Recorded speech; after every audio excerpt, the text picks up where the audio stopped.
आम आदमी पार्टी और कांग्रेस की जॉइंट प्रेस कॉन्फ्रेंस, इंडिया गठबंधन की इस जॉइंट प्रेस कॉन्फ्रेंस में बहुत बहुत स्वागत है। आज जो हमने चंडीगढ़ मेयर चुनाव में देखा वो सिर्फ एक असंवैधानिक या गैर कानूनी चीज ही नहीं थी, बल्कि राष्ट्रद्रोह था, देशद्रोह था। आज जो हमने फर्जीवाड़ा, जो गैर कानूनी काम, जो इलीगैलिटी चंडीगढ़ मेयर चुनाव में देखी है, उसे सिर्फ और सिर्फ राष्ट्रद्रोह कहा जा सकता है। आप सभी ये बात जानते हैं कि मेयर के चुनाव में 20 वोट इंडिया गठबंधन के पास थे और मात्र 16 वोट भारतीय जनता पार्टी के पास थे। 15 और साथ में अगर मैं एक और अन्य वोट भी जोड़ दूं, जहां 20 वोट आम आदमी पार्टी और कांग्रेस पार्टी के इंडिया गठबंधन के पास थे, वहां गठबंधन का जीतना, इंडिया अलायंस का जीतना तय था। और अपनी हार को सामने देख बीजेपी ने षड्यंत्र रचे।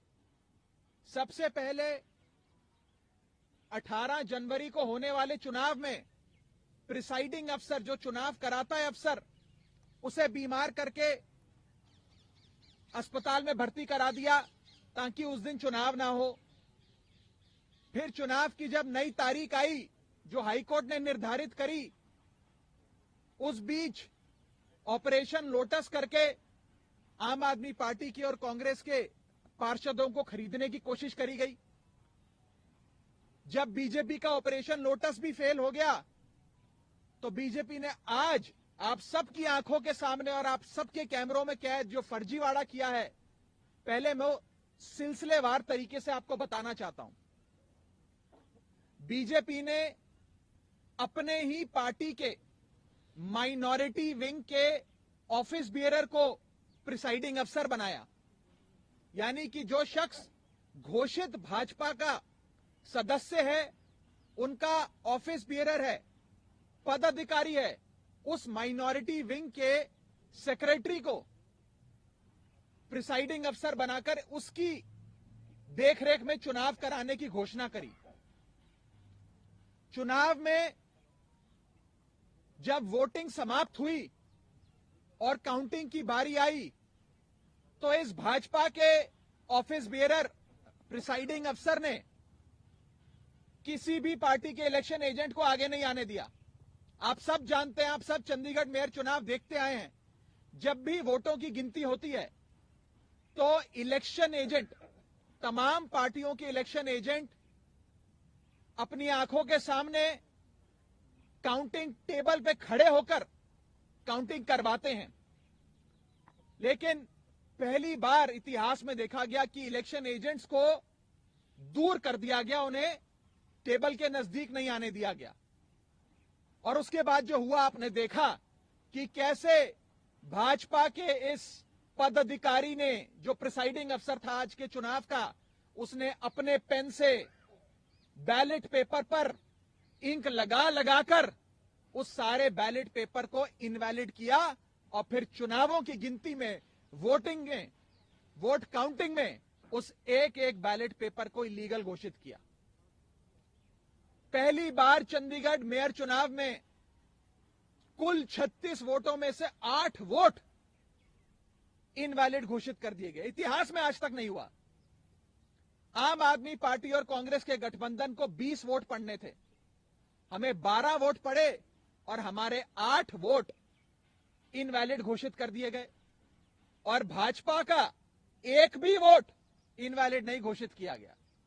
भाजपा के और उनके कुल वोट 16 थे, उनको 16 वोट पड़े और आम आदमी पार्टी के 20 में से 8 वोटों को इनवैलिड यानी कि अवैध घोषित करके हमारे वोटों को घटाकर 12 कर दिया गया। साथियों, जब भी किसी भी वोट को अवैध घोषित किया जाता है या इनवैलिड करार दिया जाता है तो उस वोट को दोनों पार्टियों के काउंटिंग एजेंट को दिखाया जाता है अवैध घोषित करने से पहले। यह डमी बैलेट पेपर है जो मैं आप सबके सामने लाया हूं। जब काउंटिंग के दौरान इस प्रकार के बैलेट पेपर को इलीगल घोषित किया जाता है तो प्रिसाइडिंग अफसर, अगर मान लीजिए मैं प्रिसाइडिंग अफसर हूं, तो मैं दोनों पार्टियों के इलेक्शन एजेंट को वो दिखाऊंगा बैलेट पेपर की, देख लीजिए यहां इनके निशान बाहर लगा हुआ है, ये इनवैलिड है, मैं इसे अवैध घोषित कर रहा हूं। ऐसे दोनों पार्टियों के इलेक्शन एजेंट को दिखाया जाता है और दिखाने के उपरांत उनकी सहमति से और जो डीसी चुनाव हैं, जो डिप्टी कमिश्नर बैठे हैं, उनकी सहमति से इस वोट को अवैध घोषित किया जाता है। लेकिन आज ये नहीं हुआ। आज ना इलेक्शन एजेंट को दिखाया गया, ना डीसी को दिखाया गया, और बस एक एक कर आम आदमी पार्टी के वोटों को और कांग्रेस पार्टी के वोटों को अवैध घोषित कर दिया गया। यह दिखाता है कि भारतीय जनता पार्टी इतने छोटे से एक मेयर के चुनाव में, म्युनिसिपल कॉरपोरेशन के मेयर के चुनाव में, अगर इस प्रकार की गैर कानूनी असंवैधानिक घटनाएं को अंजाम दे सकती है, तो आप सोचिए कि लोकसभा चुनाव की हार देखते हुए ये लोग क्या करेंगे। क्या भाजपा इस देश को नॉर्थ कोरिया बनाना चाहती है कि इस देश में चुनाव ही ना हो, और चुनाव सिर्फ उसी स्थिति में हो जहां भारतीय जनता पार्टी पूरी मशीनरी को रिग कर पूरी चुनावी प्रोसेस को विशिएट कर चुनाव जीत सके। साथियों, मैं अनिल मसीह, जो भारतीय जनता पार्टी के माइनॉरिटी विंग के पदाधिकारी हैं और आज के प्रिसाइडिंग अफसर हैं, उनके खिलाफ कार्रवाई की मांग करता हूं।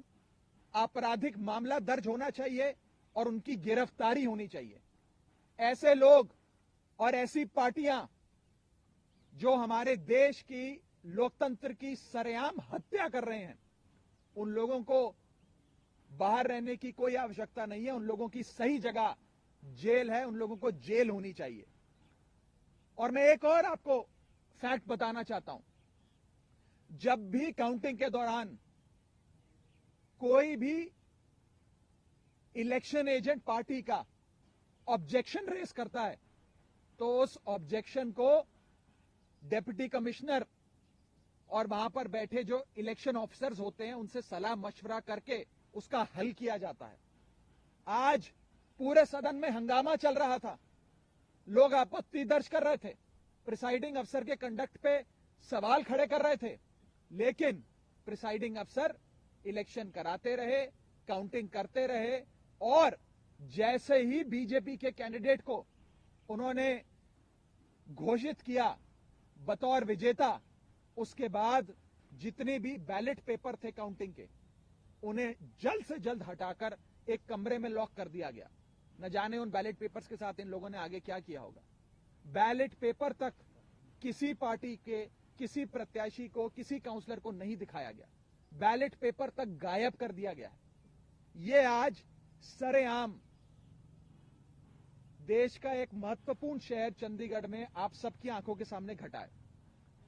मैं बस इतना ही कह सकता हूं कि भारतीय जनता पार्टी इंडिया गठबंधन से इतना घबरा गई है, इतना डर गई है कि अब वो इस प्रकार की असंवैधानिक घटनाएं, गैर कानूनी घटनाओं को अंजाम दे रही है। मैं सीधा बस इतना कहना चाहता हूं कि भारतीय जनता पार्टी ने जो आज चंडीगढ़ मेयर चुनाव में किया है, वो सीधा सीधा देशद्रोह है। ये देशद्रोह से कम चीज नहीं है, और इन लोगों के खिलाफ कार्रवाई होनी चाहिए। नहीं तो इस देश के आम आदमी का लोकतंत्र से और चुनावी प्रक्रिया से विश्वास उठ जाएगा। मैं आगे अनुरोध करूंगा कांग्रेस पार्टी के वरिष्ठ नेता पवन बंसल जी को कि वो आपको संबोधित करें। धन्यवाद जी। दोस्तों, जो आज म्युनिसिपल कॉरपोरेशन चंडीगढ़ के बीच में हुआ है, ऐसा जंगल राज का नाच कभी कहीं नहीं देखने को मिला होगा। आदमी कल्पना भी नहीं कर सकता था कि इस हद तक भारतीय जनता पार्टी बुखलाकर अपनी हार अपने सामने देखती हुई इस हद तक पहुंच जाएंगे।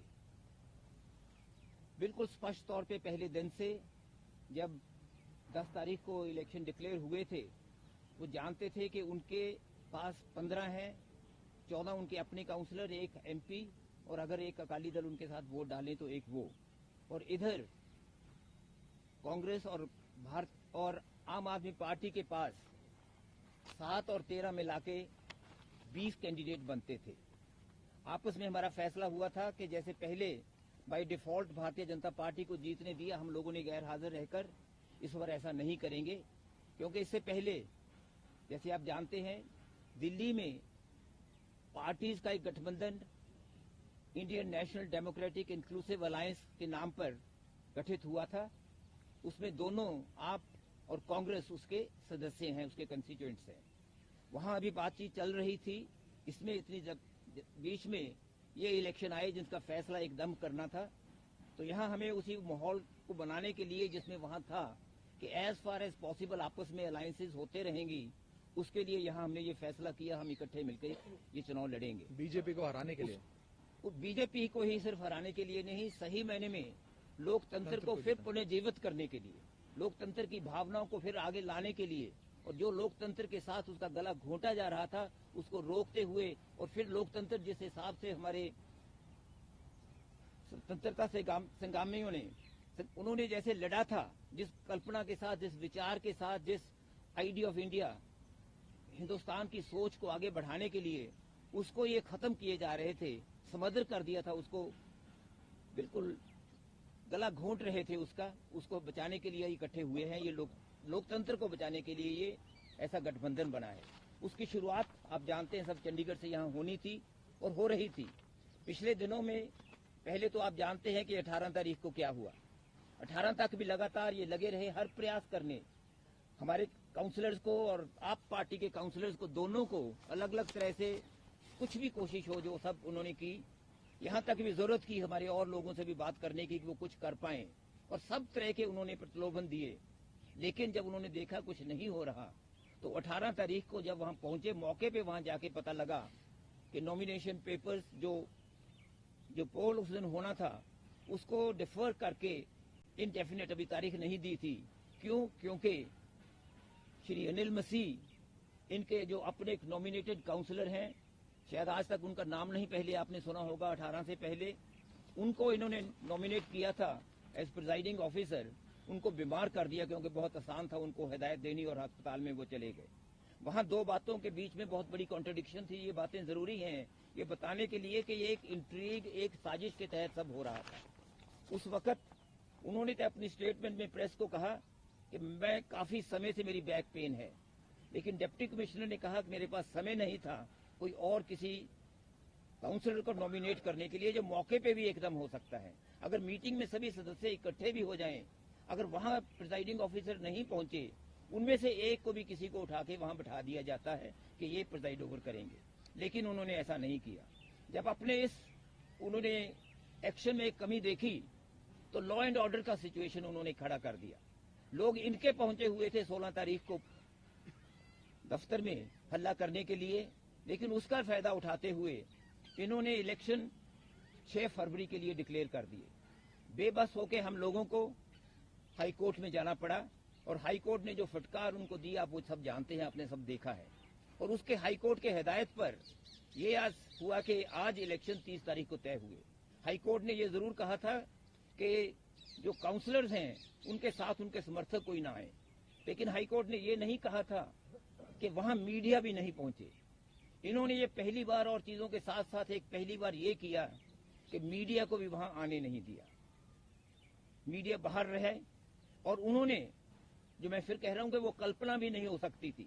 हमें ख्याल आता था दिमाग में भी ऐसी क्या चीज है कि जब इनके तावड़े जी यहाँ आए वो कह रहे थे कि हम जीतेंगे, हर हालत में जीतेंगे, आप आश्वस्त रहिए कि हम जीतेंगे। अपने काउंसलर्स को कह रहे थे भी क्या ऐसी चीज है जिससे वो करेंगे। सब प्रयास उनके विफल रहे। तो उन्होंने आज जब चुनाव शुरू हुए उस वक्त, अगर आप एक पता नहीं शायद गलती उनसे हो गई, जिसने वो की होगी उसको भी सजा देंगे ये लोग, वो सारे का सारा इन्होंने लाइव स्क्रीन पे दिखाना शुरू कर दिया। और वो लाइव स्क्रीन पे हम लोगों को बाहर सभी को देख रहा था, आप भी देख रहे होंगे उसको। उसमें एक एक नॉमिनेशन पेपर पे अगर आप गौर से देखें, मैं उनका धन्यवाद करता हूं जिन्होंने दोस्तों ने वो उसको पकड़ा। एक एक नॉमिनेशन पेपर पे एक साइड पे थोड़ा सा निशान लगा के दूसरी तरफ हस्ताक्षर करते हैं। हमने डिप्टी कमिश्नर से पहले रिक्वेस्ट की हुई थी कि ये जो प्रिजाइडिंग ऑफिसर हैं उनके पास पेन अलग रंग का होना चाहिए, हरे रंग का उनके पास पेन होना चाहिए, ताकि ऐसा ना हो कि वही कोई निशान लगा दें जिसका हमें डर था वो करें। हमने ये जरूर सुनिश्चित किया कि बैलेट पेपर देने से पहले ऐसा ना कर दें। लेकिन जब बैलेट पेपर वहां पहुंचे, एक नॉर्मल प्रोसेस है, वो नॉर्मल डेमोक्रेसी का अधिकार है पार्टीज का, इलेक्शन लड़ने वालों का, कि अपना एक काउंटिंग एजेंट वहां मौके पे बिठाते हैं। काउंटिंग एजेंट आगे होते हैं, दोनों कैंडिडेट अपना अपना एक नामजद कर देते हैं, वो वहां आके वहां वो देखते हैं, एक एक पेपर को वो देखते हैं, फिर वो देखते हैं भी हाँ ये इनवैलिड है। लेकिन इस केस में क्या हुआ, जो काम सेक्रेटरी या किसी और ऑफिसर का होना था म्युनिसिपल कॉर्पोरेशन में, वो भी उन्होंने प्रिजाइडिंग ऑफिसर ने खुद ले लिया। बैलेट पेपर निकाल के बाहर रखे, एक एक को खुद खोला, खोल के देख रहे थे हम उनके चेहरे पे क्या रंग उड़ रहे थे। वो देख रहे थे ये भारतीय जनता पार्टी हार रही है, और ये आपका जो कैंडिडेट मेयर का था, हमारे कांग्रेस के होने थे, senior deputy mayor and deputy mayor, आपस में ये समझौता था। जो ये कैंडिडेट हमारे साझे कैंडिडेट मेयर के लिए थे, देख रहे थे उनको वोटें ज्यादा है, उनके चेहरे पे देखने को पता लगता था, उनके हाथ कांपने में पता लगता था। उन्होंने वो 2 बार ऐसे ऐसे करके रख दिए। बाद में उन्होंने फिर, वो ऐसा नहीं होता, बाद में उन्होंने फिर उठा के एक पे निशान लगाया साइड पे और वहां हस्ताक्षर करके रख दिए, उनको रिजेक्ट करते रहे, दूसरे 2 ट्रेज में रख दिए। रिजल्ट वो हुआ जो राघव जी ने कहा है, 12 और 16 रहे, 8 वोटें